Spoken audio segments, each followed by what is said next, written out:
Bonsoir à tous, bienvenue sur le plateau Equinox Soir, votre décryptage quotidien de l'actualité de lundi à vendredi, 19h, 21h, 18h, 20h, en temps universel. Nommé au poste de Premier ministre par intérim il y a un peu plus de mois, en remplacement de Choguel Maïga, un autre Maïga, Abdoulaye, le colonel Abdoulaye, 41 ans seulement, vient de frapper un grand coup lors de la 77e session de l'Assemblée générale des Nations unies, dans un discours que certains de ses compatriotes qualifient d'historique, libérateur, sans faux fuyant, le Premier ministre par intérim n'a épargné personne. Le colonel Abdoulaye Maïga a sévèrement pris à partie plusieurs dignitaires africains, à l'instar du président nigérien Mohamedou Bazoum, qualifié, je cite, d'étranger qui se réclame du Niger. Fin de citation. Le président ivoirien Alassane Dramane Ouattara a eu droit à ses 5 minutes, sans oublier la fameuse moquerie sur les troisièmes mandats. Il a également reproché au président bissau-guinéen Umaru Sissoko Embalo, président en exercice de la CEDEAO, Communauté économique des États de l'Afrique de l'Ouest, son mimétisme, c'est une citation. Quant à Antonio Guterres, le secrétaire général des Nations Unies, il lui sera aimablement rappelé qu'il n'est pas un chef d'État. Les flèches les plus empoisonnées sont dirigées envers la France avec cette formule plus d'une fois sous les feux nourris des applaudissements de la délégation qui accompagnait le Premier ministre par intérim du Mali, les autorités françaises profondément anti-françaises, pour avoir régné les valeurs morales universelles, ont trahi le lourd héritage humaniste des philosophes des Lumières et se sont transformés en une junte au service de l'obscurantisme. Fin de citation. Bref, pour le Premier ministre par intérim du Mali, la France, je le cite une fois plus, soutient et arme les terroristes. Fin de citation. Aussi, le monde se souviendra qu'après avoir abandonné en plein vol le 10 juin 2021, après avoir été abandonné en plein vol le 10 juin 2021 par la France, qui a décidé unilatéralement de retirer la force Barkhane du Mali, mon pays a été ensuite poignardé dans le dos par les autorités françaises. Fin de citation. Cette sortie du Premier ministre par intérim ne plaît pas à l'ensemble de la classe politique malienne. L'ancien Premier ministre Moussa Mara Yelema déplore le ton belliqueux employé vis-à-vis de certains partenaires du Mali, notamment ceux de la CEDEAO, et qui risquent malheureusement, d'après lui, détériorer les relations de bon voisinage avec ces pays. Madame, Monsieur, tout à l'heure à 20h, c'est la grande édition d'information. Je vous retrouve après pour Equinox Soir, deuxième partie, ce sera le temps du débrief.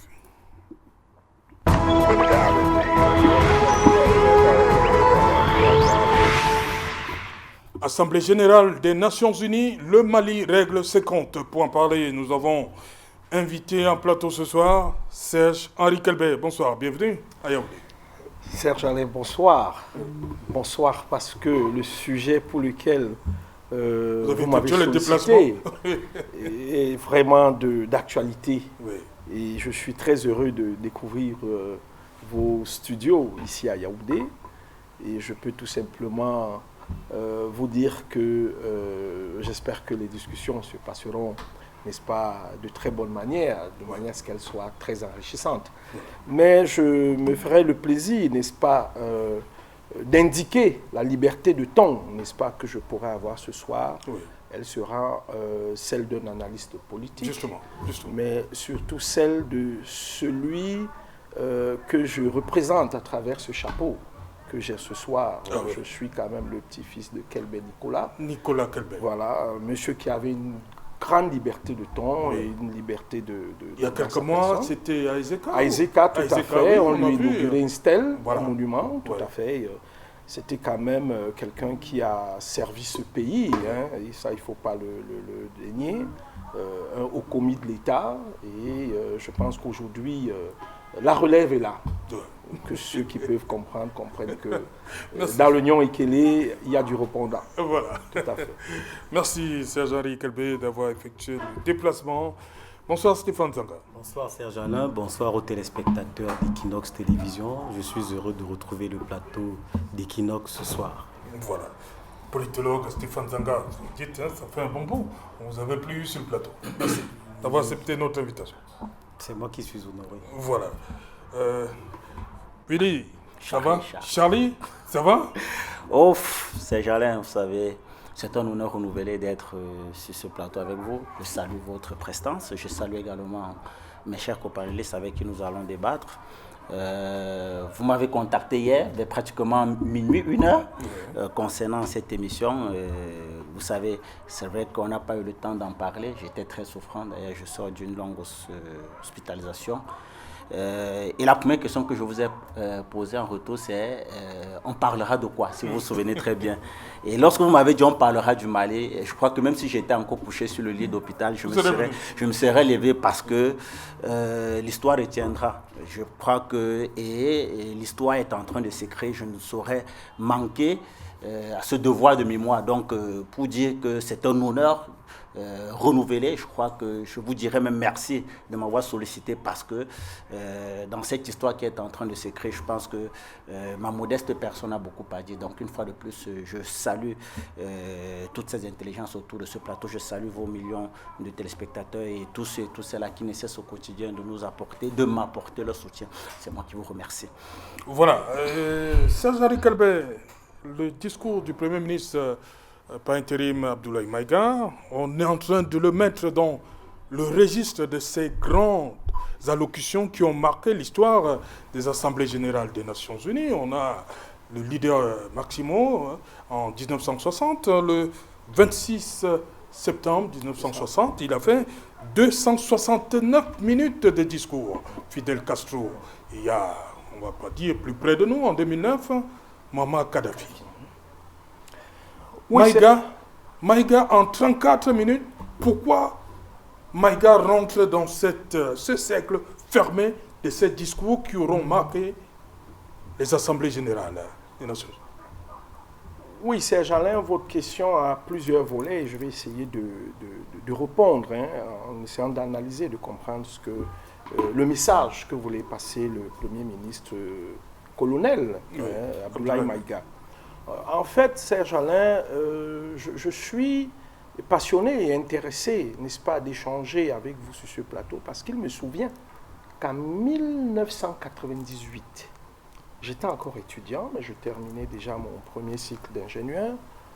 J'avais, en tant qu'essayiste, fait une tribune que j'avais envoyée à une très respectée grande sœur, une de vos consoeurs, Marie-Roger Billois, qui était, je crois, Afrique-Asie. Afrique-Asie, tout à fait. Et j'avais fait un essai intitulé « L'Afrique a-t-elle encore besoin de leçons du monde, entre guillemets l'Occident? Est-ce que nous avons encore besoin de leçons ?» Je pense tout simplement qu'au travers du discours, n'est-ce pas, à la tribune, à la 77e session de l'Assemblée générale des Nations Unies du Premier ministre par intérim Abdoulaye Maïga, traduit tout simplement le fait que l'Afrique aujourd'hui, certains leaders ou les nouveaux leaders africains, n'est-ce pas, comprennent aujourd'hui qu'il y a d'autres enjeux qui sont en train de se jouer actuellement dans le monde. Au-delà de les aspirations que les populations africaines, je ne dirais pas des politiques, mais que les populations africaines ont de la France, ou bien des pouvoirs français. Vous vous souvenez, n'est-ce pas, les convois de l'armée française, que ce soit au Niger ou au Burkina Faso, qui ont été caillassés. Ce n'est pas les gouvernements, c'est la population. Donc le discours de M. Abdoulaye Maïga reflète tout simplement le ressenti que le peuple malien a d'un certain comportement, d'une certaine décision, de certaines décisions prises par les autorités françaises. Il faut dire que cela ne date pas d'aujourd'hui.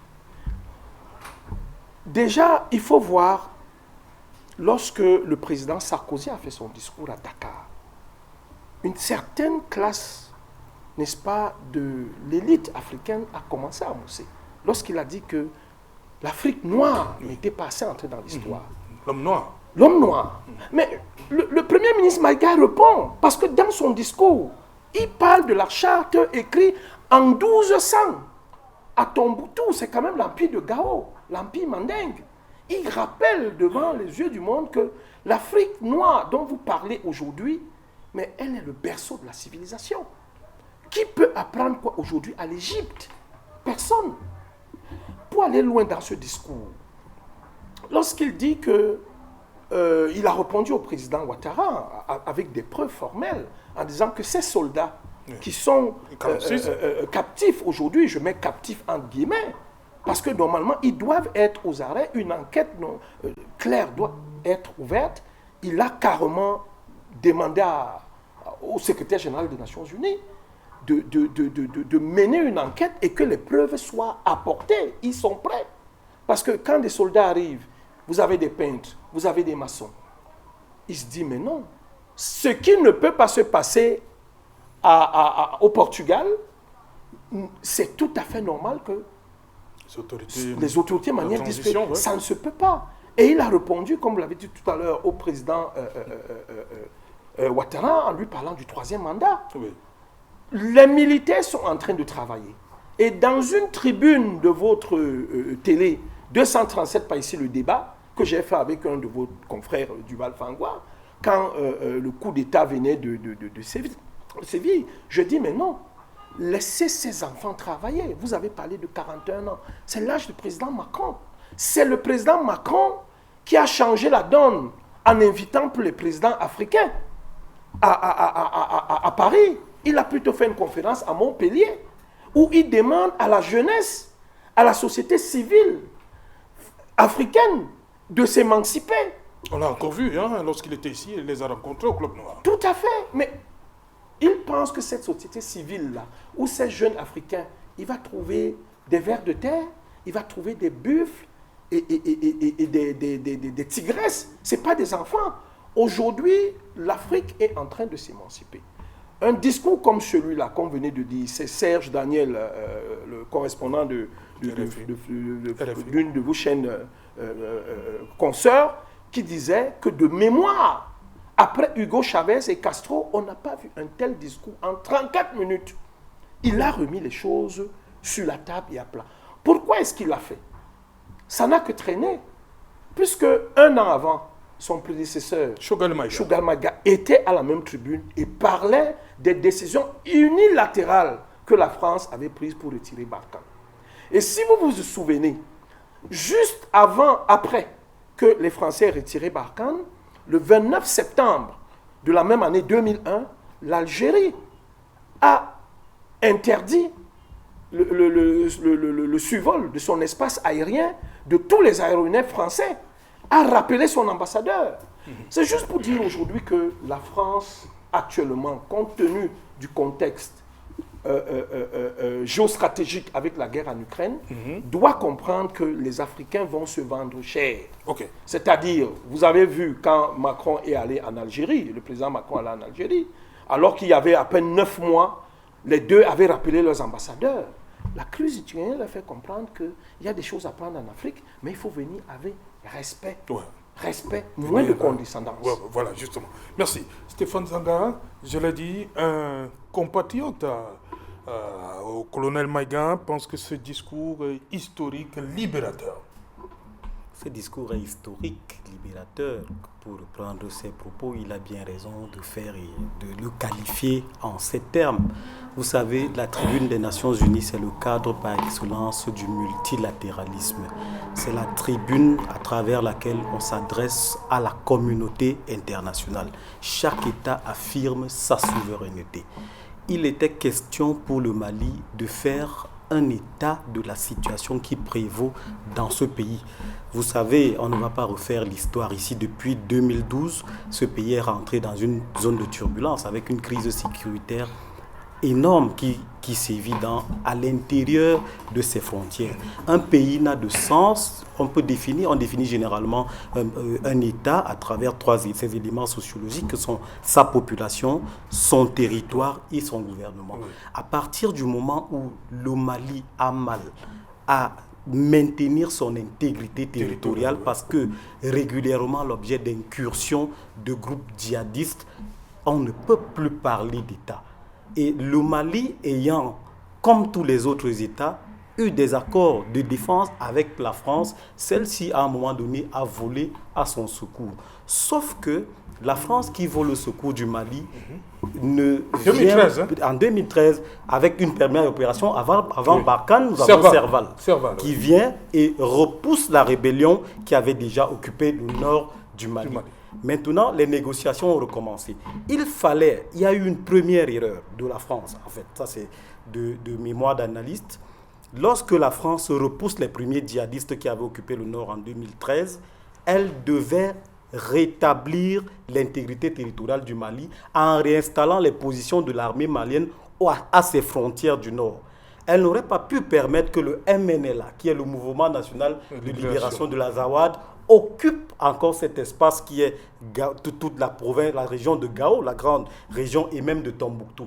Voilà le premier désaccord entre les autorités de Bamako et la France. Mais les autorités de Bamako étant dos au mur, certaines faisant entre guillemets ami avec la France, avaient permis que le MNLA s'installe, d'où le coup d'État qui interviendra quelque temps après, qui avait mis en scène des affrontements entre les bérets verts et les bérets rouges à Bamako, parce que estimant que le pouvoir de Bamako était laxiste, était entré en concubinage incestueux avec la France. Première erreur de la France lorsque vous volez au secours d'un État avec lequel vous avez des accords militaires, vous le rétablissez dans son intégrité territoriale.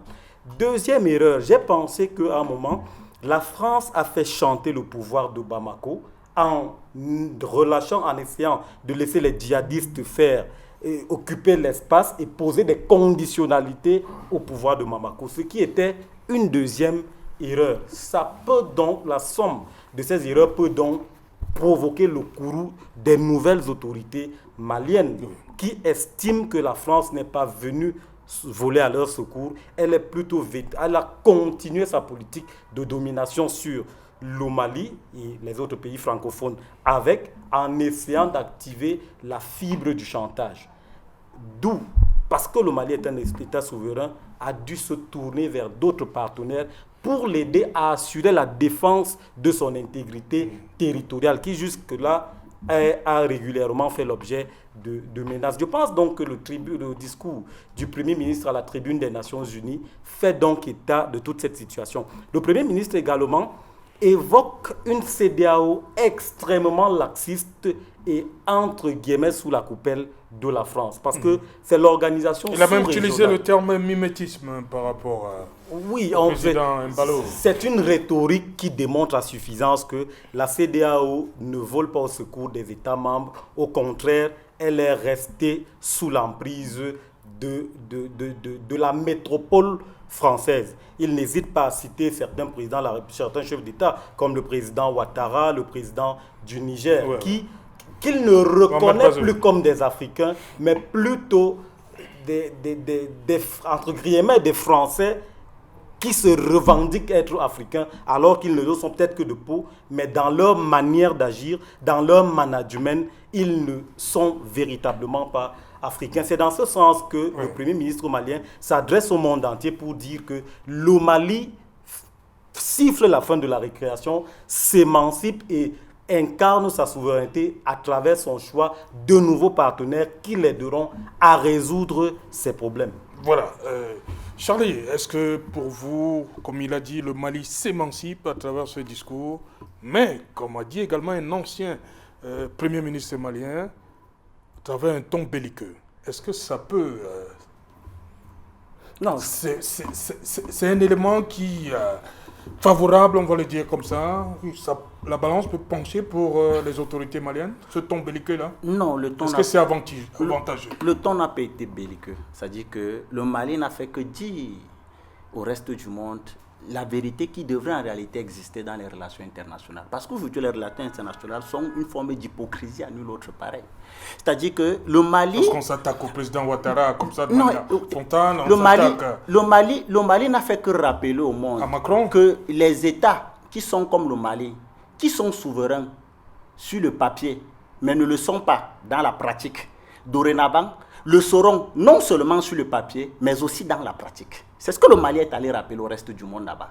C'est-à-dire qu'aujourd'hui, vous allez vous rendre compte qu'un certain nombre de valeurs qui sont portées par une poignée de personnes qui en réalité s'érigent en Dieu le Père pour parler au reste du monde avec une certaine condescendance, avec un certain paternalisme, le Mali est simplement allé leur rappeler les faits d'histoire. Et je crois que Serge-Henri Kelberg l'a rappelé très brièvement ici, quelques clichés, conformément au discours du Premier ministre Choguel Koukala Maïga. Il rappelle à la communauté internationale qui a pour habitude d'utiliser la question des droits de l'homme à des fins politiques, parce qu'il faut également le rappeler. Parce qu'à chaque fois que vous allez voir qu'un État africain ou un État dans le monde essaie d'exprimer cette souveraineté, c'est-à-dire d'affirmer cette souveraineté, cette autonomie, on va utiliser un certain nombre de mots. C'est-à-dire que le droit international humanitaire, c'est-à-dire qu'on va vous dire l'armée commet des exactions dans le nord, on va mettre sur la table des questions de droit humanitaire. C'est pareil avec le Cameroun. Donc le Mali est allé leur rappeler que ce que vous appelez le droit de l'homme, ce que vous appelez les droits de l'homme, la charte des droits de l'homme, en réalité est tellement vieille et elle est une histoire malienne. Parce que pourquoi il a convoqué la charte de Kourou Kanfouga de 1236 qui justement représentait l'empire du Mali. C'est-à-dire que ce que vous appelez vos valeurs, en réalité, ce sont les nôtres. Vous ne pouvez pas nous apprendre ce que nous avons pensé avant vous. C'est-à-dire que quand on parle de 1236, à ce que je sache, l'Europe n'existait pas encore. Je ne crois même pas que les Nations Unies, on espérait même un jour que les Nations Unies devaient exister. Mais l'empire du Mali avait déjà une charte des droits de l'homme. Mais il n'a même pas voulu aller plus loin parce qu'il faut également rappeler à cette personne-là, c'est-à-dire cette hypocrisie des relations internationales, qui a des gens qui sont plaisent souvent à donner des leçons, que lorsque vous prenez même la charte des Nations Unies, l'ancienne charte de San Francisco, c'est une pâle copie de la charte du Mandé de 1222, qui est toujours de l'empire du Mali. C'est-à-dire qu'aujourd'hui, le Mali, le Premier ministre n'a fait que restituer la vérité de l'histoire devant la face du monde, pour dire que vous n'avez pas à nous apprendre ça, vous n'avez pas à nous donner des leçons de droits de l'homme. Nous l'avons pratiqué bien avant vous et nous continuons à le pratiquer. D'ailleurs que la face cachée de ces droits de l'homme, qui a pour caution morale les organisations non gouvernementales, qui sont le paravent de cette histoire, c'est-à-dire que vous avez, je prends un cas simple, le cas du Cameroun, où vous avez une organisation Human Rights, quelque chose là, qui, dans un hôtel de Yaoundé, se plaît à pondre un communiqué, accablant une armée sur la base d'un certain nombre d'appels téléphoniques, sans véritablement aller sur le terrain et mener des enquêtes. Et c'est sur ce genre de rapport qu'on juge les États africains. On vous taxe de non-respect. Donc, vraiment, le Mali allait les rappeler qu'il faut sortir de ce débat-là, premièrement. Deuxièmement, le Mali allait convoquer les sacrifices des peuples africains, parce que c'est toute une chose. Quand vous lisez, parce qu'après ce discours, je me suis amusé à aller voir France 24 pour voir le commentaire. Quand vous allez voir comment eux ils prennent ça, ils vous disent que non, le traitement, on vous dit non, l'Afrique n'a pas encore écrit son histoire, ils ne comprennent pas, ils sont encore dans l'histoire coloniale, ils ne veulent pas sortir. Le Premier ministre leur a rappelé, si vous voyez même, si vous analysez les discours du président français, à chaque fois quand il veut parler du Mali, il convoque les 50 soldats français qui sont tombés au Mali. Mais le Premier ministre leur a rappelé que c'est trop facile. Mais est-ce que vous pensez, est-ce que vous avez une idée du nombre d'Africains qui sont morts pour vous libérer pendant les Première et la Deuxième Guerre mondiale? Le Premier ministre les a rappelé ça pendant ses discours. Mais si tu convoques 50 soldats français qui sont tombés au Mali et qui n'ont jamais été invités, parce qu'il faut le rappeler, l'ancien ministre de la Culture malienne, Amina Traoré, le disait dans ses mémoires, et elle le dit jusqu'à présent, que lorsque la France s'invite au Mali, je crois en 2013 avec l'opération Serval, elle n'a jamais été invitée au Mali. La France est arrivée dans des optiques précises. Il fallait défendre un certain nombre de ses intérêts. Il fallait défendre celui qui pouvait représenter le meilleur de leurs intérêts sur le sol malien, à savoir Ibrahim Boubacar. Elle n'a jamais été invitée. Donc, pour dire que lorsque le Premier ministre convoque ces aspects-là, pour les rappeler que non, c'est trop facile. Nos frères qui sont allés mourir là-bas pour vous, et l'histoire retiendra parce que je convoque ici la conscience africaine pour ceux qui ne savent pas. Je les demande d'aller lire le massacre de Tcharoy du 1er décembre 1944, où nos tirailleurs, ce qu'ils ont appelé les tirailleurs africains, qui en réalité étaient nos ancêtres, après avoir combattu et libéré la France, ils ont été mis dans les métros, parce que les métros sont des souterrains. On leur a mis là pour les empêcher de défiler sur Paris. On a fait entrer les forces britanniques et les forces américaines pour les démontrer que ce sont des Blancs qui ont libéré la France, alors que c'était nos ancêtres avec l'Alsace-Lorraine et tout. Mais ce qui est marrant, c'est que... Vous allez trop loin, pas ancêtres. Bon, ce sont nos grands-parents, nos arrière-grands-parents, si vous voulez. Donc, ce qui est marrant dans ça, c'est que le 1er décembre 1944, nos grands-parents ont réclamé leur salaire, qui est impayé par la France. Et vous savez ce qu'on a fait? On les a rassemblés, on a tiré sur eux. tiré. Ils ont été fusillés, vivants. C'est-à-dire l'histoire retiendra. Je crois que le Premier ministre allait le dire, vraiment, c'est trop facile. C'est trop facile de convoquer des éléments fallacieux sans véritablement voir le problème dans le fond. Aujourd'hui, ce qui est en train de se faire, c'est que le Premier ministre est allé porter la voix du monde libre à l'Assemblée générale des Nations Unies. Voilà pourquoi, dans la forme même de son discours, combien de présidents à l'Assemblée nationale, dans la fin de leur discours, ont convoqué que Dieu bénisse l'humanité. Je crois qu'il a dit dans son discours. Il a dit que Dieu bénisse l'humanité. Vous allez voir, c'est toujours que Dieu bénisse le Cameroun, Dieu bénisse les États-Unis, Dieu bénisse la France et on s'en va. Il a dit que Dieu bénisse l'humanité. Il les préserve de forces obscurantistes. C'est le Premier ministre. C'est profond ce discours. C'est tellement profond. Il s'adresse à ceux-là qui pensent que, sous le prisme d'un certain nombre de valeurs, ils peuvent imposer ça au reste du monde. C'est-à-dire qu'aujourd'hui, vous avez des États qui se plaisent à dire que la présence militaire russe en Ukraine est mauvaise, c'est dangereux, mais qui en même temps justifie la présence des bases françaises sur le sol africain. C'est-à-dire qu'on vous démontre par A que la présence militaire russe en Ukraine est une violation du principe de la souveraineté des États, mais en même temps on justifie la présence des bases militaires françaises sur le sol africain. Mais monsieur Serge Alaoto, je vais vous dire quelque chose. Lorsqu'on parle même du principe de souveraineté, rappelons qu'il faut dire à ceux qui nous savent, qui nous comprennent, qui nous suivent que aujourd'hui, la souveraineté qu'on accorde à l'Ukraine, c'est-à-dire que la liberté que peut avoir l'Ukraine à diversifier ses partenariats, parce que le défi aujourd'hui, lorsqu'on convoque la souveraineté, je parle de l'Ukraine, parce qu'aujourd'hui, lorsqu'on parle de l'Ukraine en parlant de souveraineté, on veut faire savoir au reste du monde que l'Ukraine est libre de peut-être entrer dans l'OTAN ou alors dans l'Union européenne. C'est le principe qu'on convoque de souveraineté qu'on convoque dans le cas ukrainien. Mais si on veut le dire ou si on veut nous faire comprendre qu'en réalité c'est ce qui prévaut, mais ce même principe de souveraineté dans le cas malien, pourquoi est-ce qu'on ne peut pas donner la latitude à l'État malien de choisir ses partenaires stratégiques? Puisque le Mali dit aujourd'hui qu'elle veut fonctionner avec la Russie, qui assure le mieux ses intérêts. Vous avez des États qui disent que tant que la Russie est là, nous, on n'y vient pas.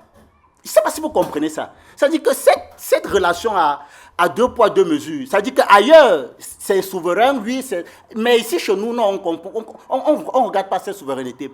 Et le Premier ministre va encore plus loin parce que quand il parle de la junte française... On y arrive. Oui, non, on y arrive. On y arrive. Permettez qu'on accueille Dr Fabrice Noah. Bonsoir, bienvenue. Bonjour. Bonsoir Serge Alain. Désolé d'avoir fait l'impolitesse justement d'arriver avec quelques minutes de retard. Voilà, Dr Fabrice Noah, vous êtes enseignant-chercheur à l'université de Maroua. Voilà, le colonel Abdoulaye Maïga, 34 minutes de discours qui font parler de plus en plus. Absolument, ça a été un discours qui sort un peu des sentiers battus de la diplomatie, parce qu'on sait effectivement que quand il s'agit de diplomatie, c'est la discrétion, c'est surtout la tempérance. Vous savez, il y a des choses qu'on peut dire, mais il y a des manières de le dire. Et donc, effectivement, c'est un peu ce qui marque dans le discours. Mais il faut rappeler qu'il s'agit quand même d'un discours qui vient un peu en résonance à un autre qui a été fait, je crois, il y a de cela un an. Parce que je crois que voilà, effectivement. Et donc, les griefs qu'il avait posés à ce moment-là n'ayant pas été gérés comme il le fallait, voilà, je pense que le Premier ministre par intérim s'est senti l'obligation, effectivement, de revenir et de justement se servir de cette tribune-là qui, ma foi, est la plus importante. Donc je crois que du point de vue stratégique, c'était la meilleure des tribunes. Maintenant, on peut discuter de ce qu'il a dit dans le fond, mais je pense que si la junte avait un message à passer au monde entier, justement, il s'est trouvé au bon moment, au bon endroit. Ok, merci. Voilà, on en vient donc à cette expression, la junte. Il est allé un peu loin, le colonel Maïga, en taxant la France de junte. Une junte au service de l'obscurantisme. Serge Alain, vous savez, en diplomatie, on parle beaucoup de réciprocité. Ouais. Et je pense tout simplement parce que les autorités françaises... ce mot de les autorités françaises, ce sont les autorités françaises qui l'ont beaucoup utilisé, que ce soit pour le Burkina Faso, la Guinée... Les autorités de la transition. Et c'est là que je voudrais ouvrir une brèche que je ferme rapidement. le ministre des Affaires étrangères français, Jean-Yves Le Drian, n'a pas trop aidé la France. L'ancien ministre des Affaires étrangères, Jean-Yves Le Drian, n'a pas trop aidé les politiques françaises à s'expliquer ou alors à s'installer en Afrique. Parce que c'est un ministre qui a d'abord été ministre sous Hollande, et puis il est revenu comme ministre sous Emmanuel Macron dans le premier mandat. Alors, vous vous souvenez, au début en 2020-2021, il a effectué un voyage, je ne sais pas dans quel pays, j'étais peut-être au Burkina Faso ou en Côte d'Ivoire, où il avait utilisé ce mot de junte qui n'a pas plu, n'est-ce pas, à Assimi Goïta d'abord, parce que c'est le chef de l'État. Peut-être, on ne va pas appeler Idriss Déby, c'est ça? J'allais justement dire qu'il n'utilise pas ce terme. Oui, il n'utilise pas ce terme au Tchad. Il n'utilise pas ce terme au Tchad parce qu'il est venu être adoubé par ce Macron lui-même. Mais je voudrais ici relever très rapidement, après avoir mis ce mot junte dans un 2 poids 2 mesures, la France, désormais et dorénavant, a intérêt à mettre considérablement de l'eau dans son vin. Les paradigmes ont changé. Les Africains sont de plus en plus conscients de la situation géostratégique et géopolitique mondiale.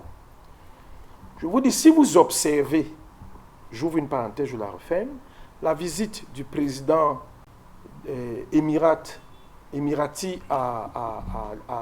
au château de Versailles il y a encore quelques mois, lorsque l'Europe était au cœur de la guerre en Ukraine et commençait à vivre sa crise énergétique, c'est carrément la cour qui a été faite au roi d'émir du Qatar.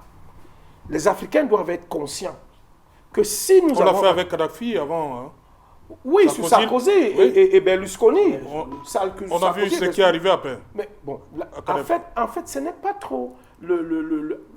La crise en Ukraine remet l'Afrique au centre de beaucoup de choses.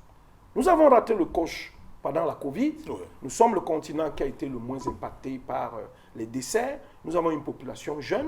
Nous aurons absolument bénéficié de cette situation où l'Europe était confinée pour faire ressortir le leadership et le savoir-faire africain, en particulier noir.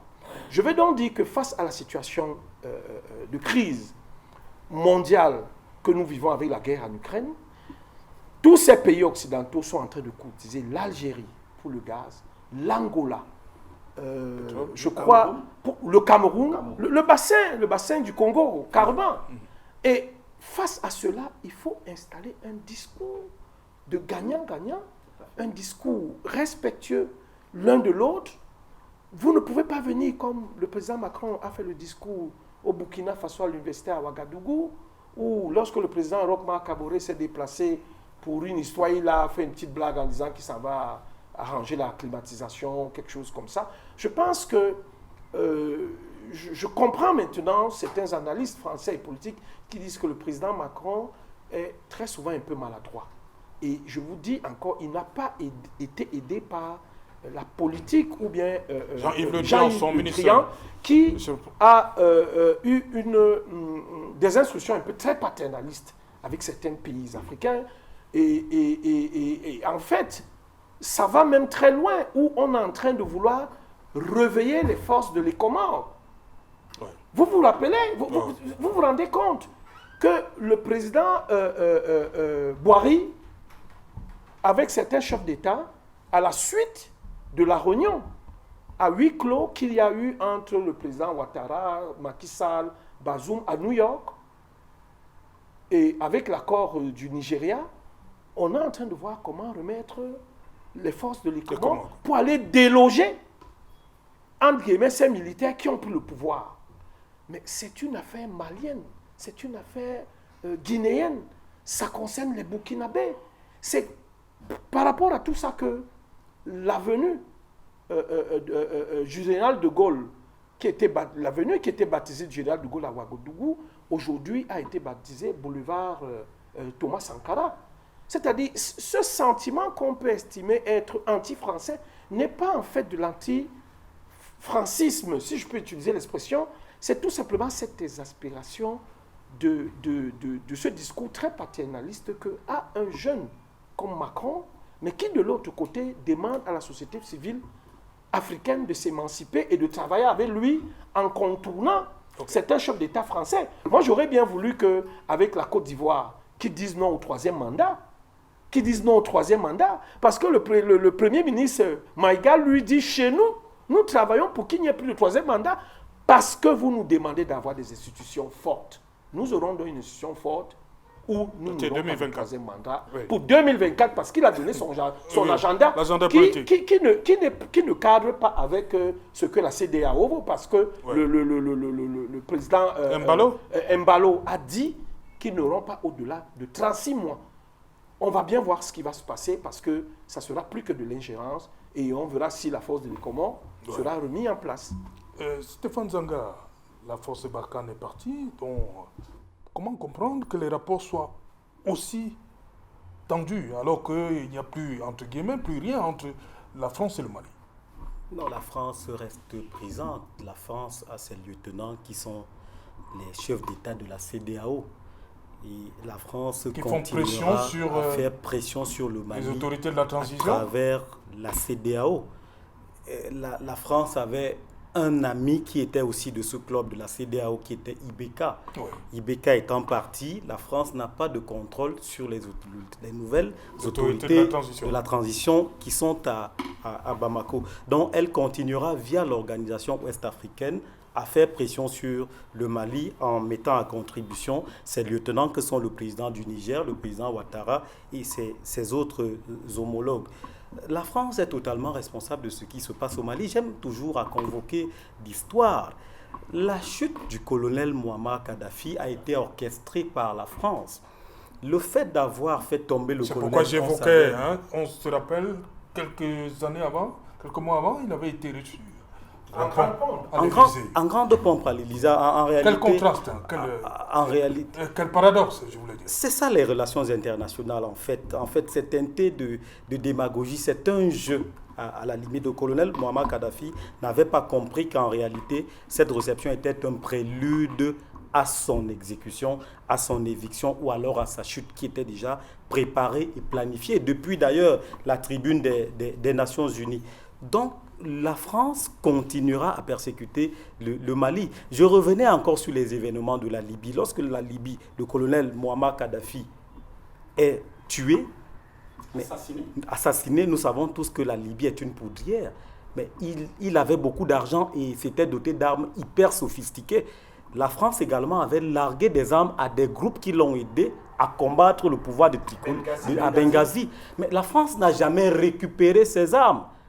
Mais ces armes, justement, devaient servir à la déstabilisation de toute la bande sahélo-saharienne. Le Niger passera à la trappe. La Côte d'Ivoire, à tout moment, peut passer à la trappe. C'est pourquoi il faut rester l'ami fidèle de Paris.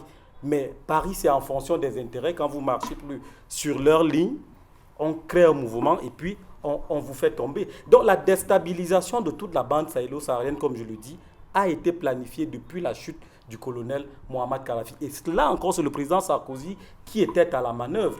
Et c'est pourquoi vous comprenez, j'aime toujours à le dire à certains de mes amis lorsque nous échangeons, la politique française de l'Afrique demeure la même. La politique étrangère de la France, la politique africaine de la France ne change pas. Le président Macron est sur la ligne du président Hollande, sur la ligne du président Sarkozy. Je ne vois pas de différence entre le discours de Dakar et celui de Ouaga. Les termes sont les mêmes, c'est peut-être pas la même rhétorique parce que la synonymie existe, mais la ligne demeure la même. Celle de la perpétuité, la continuation du néocolonialisme, celle du contrôle de l'ancien précaré français, même si on ne le reconnaît pas de manière explicite, mais à travers les méthodes, à travers certaines techniques, on voit bien que la France veut garder la main sur ses anciennes colonies. Et vous observerez que lorsqu'un pays n'a pas de base militaire française sur son sol, elle est liée à la France par des accords de défense. C'est pourquoi, à travers IBK, on n'avait pas besoin d'inviter la France en 2013, lorsque le Mali avait été attaqué par Ansardine et le MNLA. Les accords de défense que le Mali avait avec la France permettent immédiatement à la France d'intervenir dans le cas où le Mali est attaqué. Mais le Cameroun a les mêmes accords. Je voulais répondre justement. Parce que on a Boko Haram, on a sollicité. Même avant ça, dans la guerre. Mais l'intervention peut se faire à géométrie. Monsieur Zanga, dans la guerre contre le Biafra, la presqu'île de Bakassi, avec Bakassi, on avait sollicité la France. Mais ils nous ont opposé une fin de non-recevoir. Comme quoi c'était un conflit africano-africain. Mais indirectement, c'est parce qu'ils lorgnaient le pétrole, les accords qu'ils devaient signer avec le Nigeria pour justement le pétrole, avec Shell. Donc, il faut savoir le principe de la non-ingérence dans les affaires internes des États, par exemple. Il faut établir que l'État est attaqué par une autre puissance internationale pour activer les accords de défense. Maintenant, avec le Cameroun, je n'ai pas eu le temps de faire des recherches là-dessus. Est-ce que nous sommes liés avec la France par des accords de coopération militaire ou par des accords de défense? Auquel cas, si le Cameroun un jour attaqué... Boko Haram est une nébuleuse internationale quand même. Qui fait l'objet d'un traitement particulier parce que Boko Haram n'est pas un État qui attaquerait le Cameroun au même titre que le Gabon et la RCA. Non, en Sardine, on parle d'Ansardine, de le MLA, au Niger, au Mali. En Sardine, ce sont entre guillemets des organisations, c'est des groupes paramilitaires. On ne peut pas identifier en fait, parce qu'en Sardine était clairement identifié. Le MNLA est un mouvement qui est né un peu comme le mouvement qui sévit dans le nord et le sud-ouest du Cameroun. Ce sont des indépendantistes. Donc, en Sardine, ce n'est pas vraiment ACMI. En Sardine, ce n'est pas le MNLA. En Sardine, c'est peut-être le MNLA, mais ce n'est pas ACMI. Ce n'est pas l'organisation de l'État islamique. On ne peut pas déterminer les frontières, les frontières territoriales de l'organisation de l'État islamique. C'est une nébuleuse, c'est une organisation terroriste qu'on ne peut pas localiser. Et ces attaques font qu'elles rentrent dans le principe de l'insécurité. Il n'est pas immédiat. L'activation des accords de défense ne peut pas se faire de manière immédiate. C'est pourquoi, généralement, c'est des coalitions internationales qui sont formées pour traiter de la question du terrorisme parce qu'elle est assez particulière. Voilà. Merci. Justement, Charlie, vous voulez parler de la junte. On y arrive donc. Le colonel Maïga parle des autorités françaises transformées en autorités anti-françaises pour transformer en une junte au service de l'obscurantisme.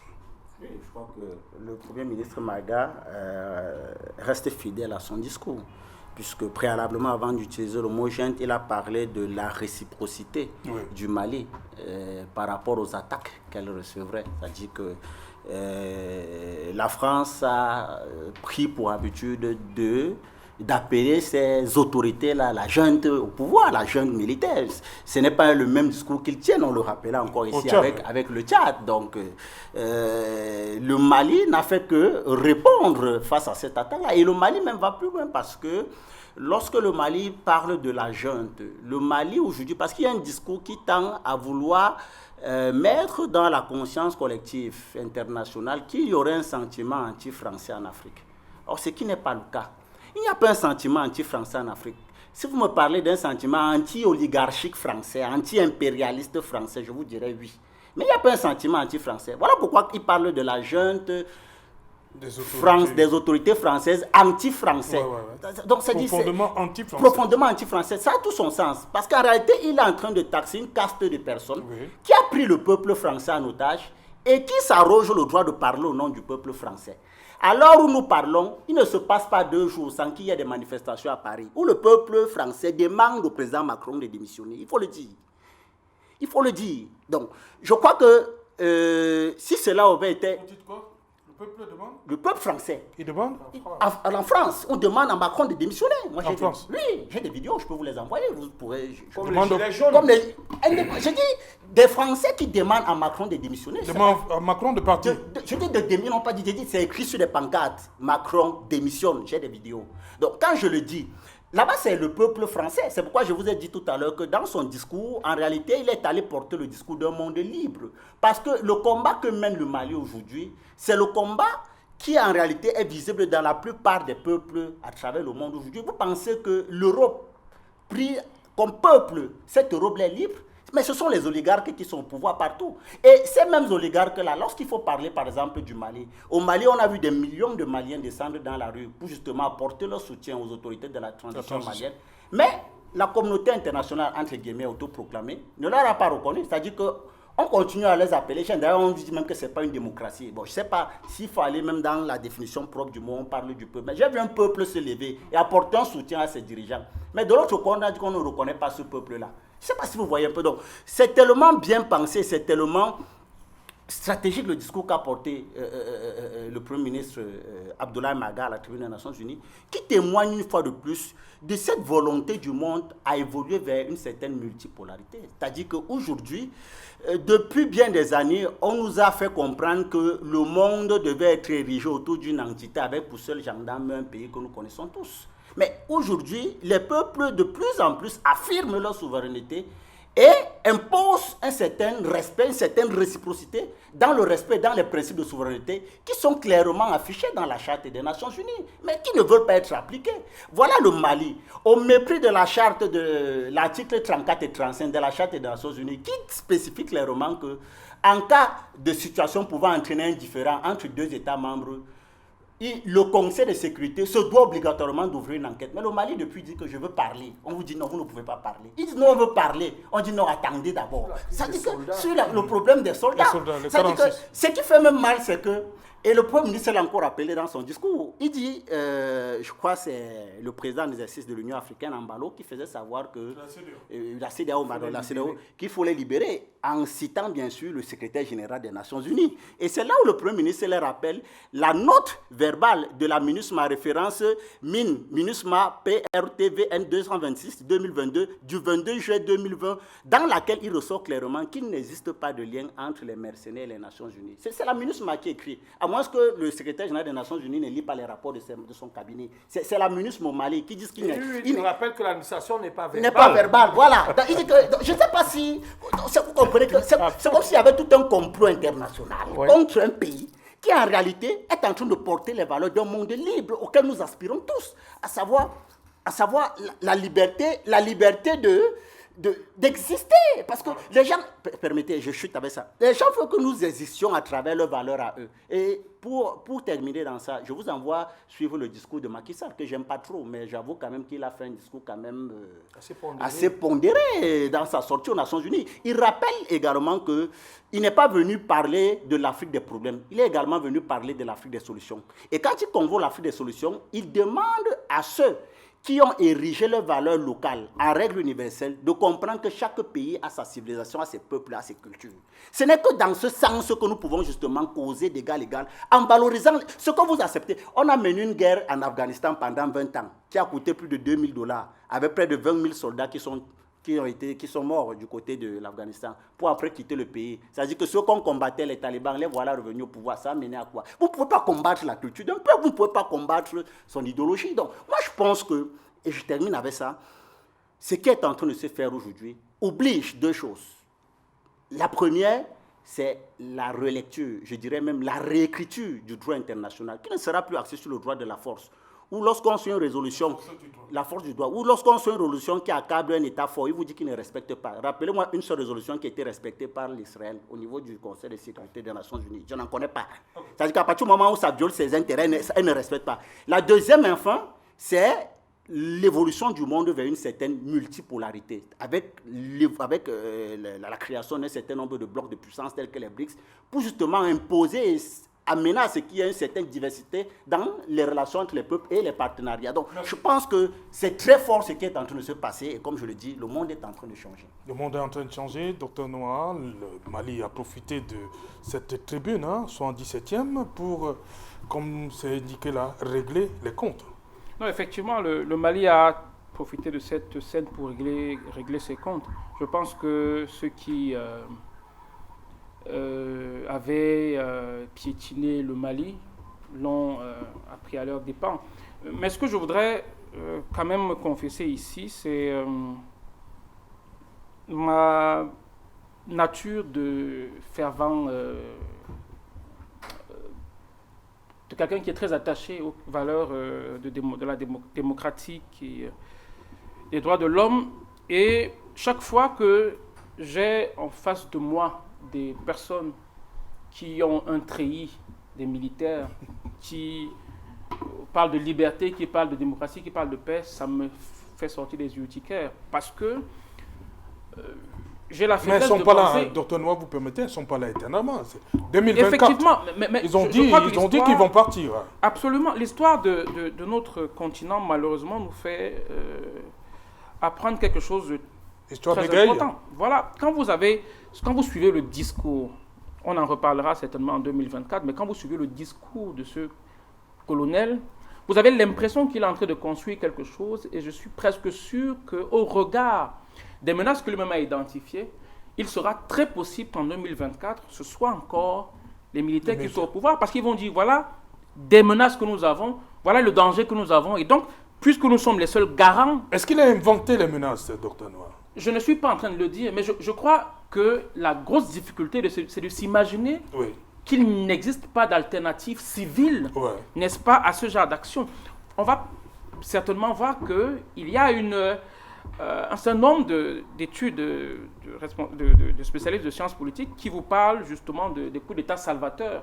On vous parlera de Jerry Rawlins et de quelques autres. Mais je tiens quand même à rappeler que la première des choses que les militaires font quand ils arrivent au pouvoir, c'est de restreindre les libertés. Ça veut dire qu'il y a d'abord le couvre-feu. Ça veut dire qu'on met d'abord la Constitution entre guillemets, toutes les institutions entre parenthèses. Même les civils restreignent les libertés, non? Effectivement, mais la réalité, c'est que avec les militaires, c'est quelque chose d'automatique. Nous sommes dans une situation où vous avez des personnes, je suis désolé, j'ai beaucoup de respect pour les militaires, mais les militaires, c'est l'ordre, c'est la caserne, c'est la discipline. Vous savez que en matière démocratique, il n'y a pas que l'ordre, il n'y a pas que la discipline, vous voyez un peu. Et donc, moi, ça me gêne un peu. Je ne suis pas en train de remettre en question la légitimité des responsables maliens, mais je dis que le piège dans lequel on se retrouve quelquefois, c'est de se dire, voilà, la transition dure depuis combien d'années aujourd'hui? Vous avez vu qu'il y avait eu un mouvement qui a permis qu'il y ait un civil au pouvoir. Après quelque temps, le colonel Assimi Goïta a fait un autre coup d'État pour revenir au pouvoir. Donc, j'ai l'impression qu'on se retrouvera dans une spirale infernale et jusqu'à ce que les militaires aient l'impression effectivement que leurs intérêts peuvent être menacés d'une certaine manière par un gouvernement civil, ils pourront toujours revenir. Donc moi je dis, j'attends le régime malien, on a dit 2024, c'est vrai qu'ils disent, et c'est même la subtilité encore qui est très intéressante, parce qu'ils disent que le pouvoir sera remis aux autorités élues. Autorité élue, ça ne veut pas dire autorité civile ou autorité militaire. Vous voulez dire quoi? Ils peuvent enlever les treillis et se présenter.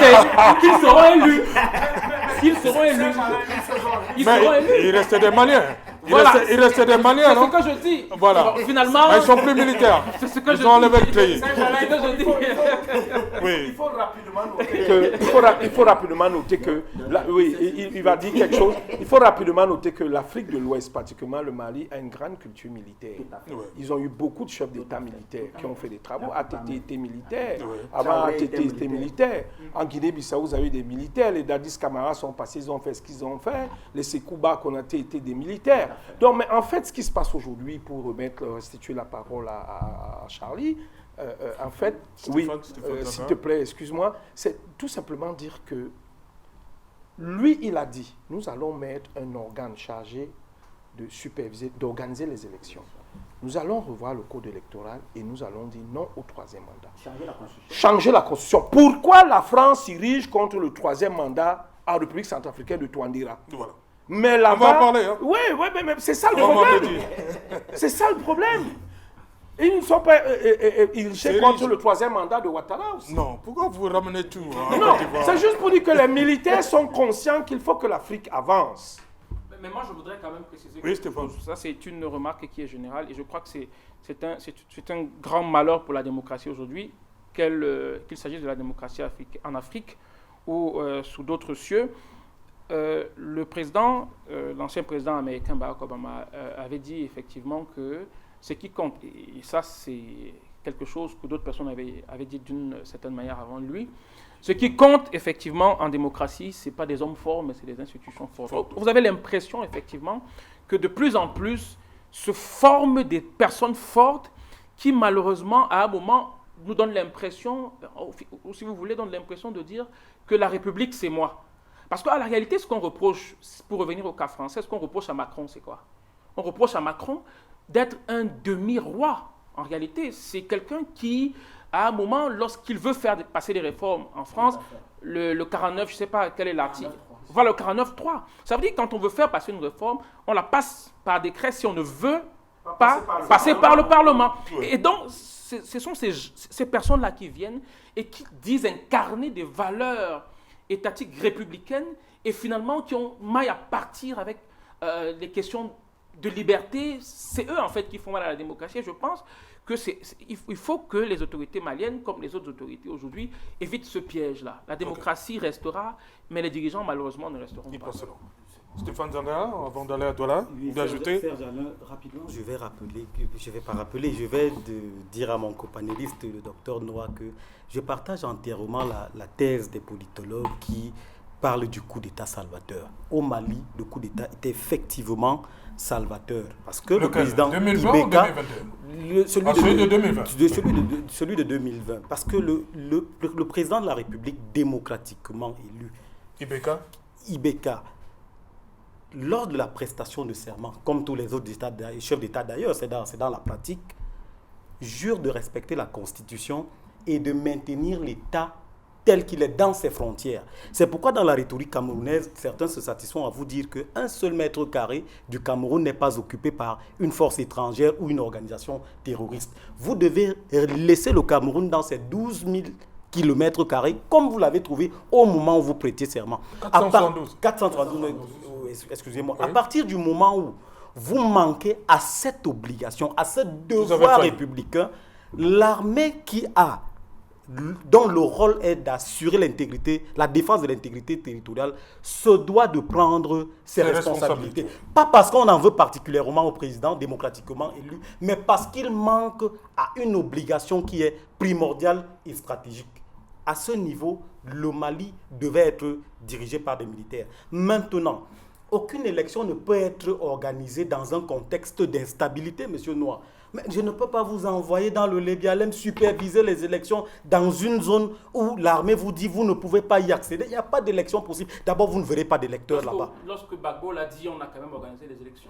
Non. Il y a des crises qui mettent 30 ans. Non, ça dépend. Il faut créer les... Le Rwanda a mis 30 ans. Je veux dire, en Angola a mis 30 ans, 40 ans. Il faut créer les conditions qui permettent l'organisation de l'élection. Et la période de transition au Mali, justement, pour moi, j'aurais même dit, ils disent 2024, j'aurais même dit 2026. Parce qu'il faut...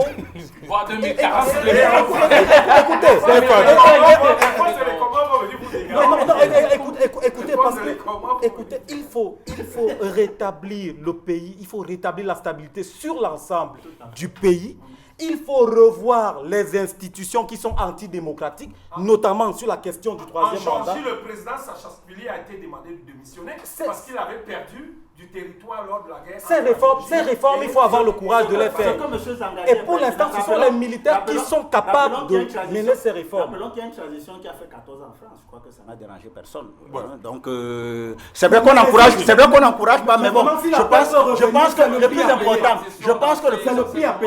le plus important, c'est comme vous avez dit, parce que je crois que le Mali, premièrement, avait envoyé un calendrier très bien établi. Je crois que ça allait sur beaucoup plus de 2024. On allait, je crois, en 2025 et 2020. Scientifiquement, pour le Mali, il faut 10 ans. Donc, je finis. Non, ce que M. Zanga dit est pertinent parce que dans le rapport que le Mali avait envoyé, le Mali disait ceci. Premièrement, il fallait restaurer l'intégrité du territoire national. Ensuite, il faut faire en 2 jours. Exactement. Ensuite, il fallait asseoir la vie sociopolitique du pays et maintenant mettre sur pied des instruments, des organes. On va continuer avec cette période de transition qui semble discutable. Voilà, en deuxième partie, ce sera après le 20h depuis Douala. On revient donc à Yaoundé pour la suite. Madame, monsieur.